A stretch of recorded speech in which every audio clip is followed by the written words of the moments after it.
2-0 Stamford Bridge in the second leg. The goals coming from Timo Werner and Mason Mount. Craig, this was easy. Now, if you just looked at that stat and picked out the top line and you hadn't watched the game yeah. and saw 67% possession for Real Madrid, you'd have thought, oh, maybe a little bit unlucky. No, not at all. I mean, not unlucky, lucky. Lucky that it was only 2-0. Yeah. I mean, yeah, lots of possession, but very passive. Sideways, back the way, forward a little bit sideways. Only injected a bit of life when it dropped at the feet of Karim Benzema in the first half, when he got it out his feet and whipped it, or he made a good run into the box, and it was a great run he made, and Modric picked him out for a header. 2 good saves from Edward Mendy, but this was a going over by a Chelsea side that are fighting for 4th now in the Premier League, right? That's the crux of the matter here. Yes, Thomas Tuchel's done a marvellous job in reorganising this Chelsea squad, and they have got talent. But goodness me, this was a semi-final of a competition that this club thrive on. Yeah. This club have had so much success, Real Madrid, and yet they were so meek and so ponderous in their performance that the fact that Chelsea didn't beat them by 4 or maybe 5 goals was, honestly, that was the biggest surprise in the end. Ali, when we looked ahead to this game, you were talking about the fact that Chelsea could get punished here because they didn't put Real Madrid to bed when they had the opportunity in the first leg. I think what took a lot of people by surprise was the fact that Real Madrid were as bad in the second leg as they were in Madrid. I hate to correct you, Dan. They were not as bad today as they were in the first leg. They were worse today than they were in the first leg. Real Madrid today looked slow, predictable, a team without ideas, a team that didn't really know what the plan was out on the field. They sort of came across as that heavyweight champion, all heavyweight champion that is hung on for one too many fights. Well, this was the one too many fights. There was nothing today from Real Madrid that you may have thought, this team was going to get back into the game. And even as Chelsea's wasting opportunities and chance after chance, and Mason Mount and Kai Havertz and whoever else had opportunities for Chelsea, I never really got the sense that Real Madrid was going to do anything in this match, certainly not offensively. When your playmakers are Militao running out of the back and Nacho running out of the back on the left-hand side, when Eden Hazard is just coming to the ball all the time, tapping the ball back and not wanting any part of the game in the offensive half, when your midfield 3 that is supposed to control the game, they're stretched all over the place, and defensively they're all over the place, and they're getting manhandled and run all over by N'Golo Kante. There was nothing today about Real Madrid that would have suggested this team was in any way deserving of going into the finals. Frank, this didn't even have a feel of a Champions League semi-finals. It's only the celebrations that you saw from Chelsea players at the end that almost reminded you how big an occasion this was. Such the dominance from Chelsea and such the lack of effort from Real Madrid.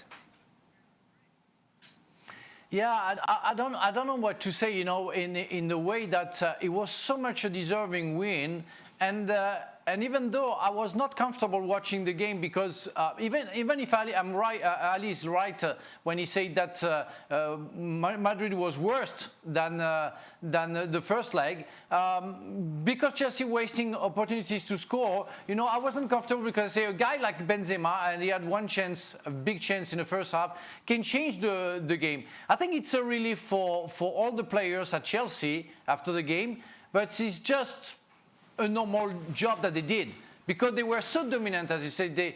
For me, I think they went back to the dressing room and said, well, we did what they had to do. We put the high intensity when we had the ball. We had a fantastic man in the middle of the park, and his name is N'Golo Kante, and he brought the two goals that he scored. We were united, and like Madrid, we fought together, and we only deserved to be in the final. Now the job is done, but we are Chelsea. We know that City is favourite, but I'm sure we can do something in the final. But it's nice to be happy in the semi-final. But Chelsea is not a small club. What they want is to win. Is not to be the underdog, the runner-up. They want to win. So semi-final is just a step forward. I don't think it's a stretch, Shaka. Frank mentioned him, N'Golo Kante, man of the match over both legs. Yeah, without question for me, I thought N'Golo Kante was the difference between the two today yet again. I mean, winning the ball in midfield and then now that exchange of passes in the build-up to the first goal, and then with the second. And little things, the clever little run he makes near post in the build-up to the second goal that clears the way for Pulisic to pick out Werner. Again, this is N'Golo Kante at his absolute best. 3 or 4 years ago, we were saying he's the best defensive midfielder in world football. Now all of a sudden he's playing more advanced and equally effective in that advanced role. It really was a joy to see him play over these two legs. What's Tuchel done, Craig? What's the blueprint here? What's the improvement that he has made, particularly? Structure. That system there and that graphic's probably been almost identical for every game that he's managed Chelsea. 3 at the back, 4 in midfield, 2 wider guys that play a little narrower, and a striker that has got good movement in general. Now, his big call today was we talked about it. We were talking about Werner and Havertz. We didn't see Christian Pulisic being left out, but he was. And it didn't go down too well this side of the pond, as you could imagine, among people who just don't sometimes understand that players can't play all the time. But you can't criticise Thomas Tuchel. He made a decision. He said before the game, I'm making this decision because Kai Havertz has played some games recently. He gives us an alternative both defensively and offensively in the air because of his height. And he's a different player to Christian Pulisic. Pulisic is more of a player who likes to get the ball and run at you.